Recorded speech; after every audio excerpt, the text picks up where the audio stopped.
Toto je druhý ročník ekotábora a táto myšlienka ekotábora vznikla na základe toho, že chcela som, aby deti boli viac spojení s prírodou a aby sa dozvedeli niečo viac o triedení odpadu, aby mali vlastne viac lásku k tej prírode, aby boli oni sami v prírode a aby pomáhali prírode byť čistejšie. Koľko veľa cigaretového odpadu tu je, nie? No hej, nás najviac sme nazbierajú cigariet. Každý špák, ktorý je na zemi, sa skladá z plastu, aby ste vedeli. Čiže ak ho tu niekto takto hodí na zem, koľko máte rokov? Koľko? Máte 10 rokov? 7 rokov? 7-8 rokov? Keď budete mať 20 rokov, tak a nezoberieme teraz ten špak, vy budete mať 20 rokov a ten špak tu na zemi ešte stále bude v nejakej forme. To je dosť dlho, kým sa rozloží. A čo je horšie, v každom špaku je niekoľko toxických látok, ktoré vždy, keď na ten špak zaprší, tak sa uvoľňujú do zeme.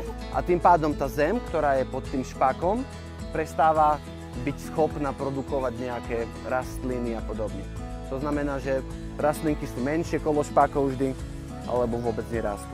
Som na jeden deň účastníkom ekotábora, kedy sa venujeme práve témam nejakým takýmto environmentálnym. Máme tu deti rozdelené do dvoch skupín, sú to povedzme, že mladšie deti a potom tie staršie. Takže s tými mladými sme si teraz práve spravili zber odpadu v parku, aby sme ho mohli neskôr rozanalizovať. Vidím, že to celkom deti baví, čo som veľmi rád a úprimne sa teším tomu.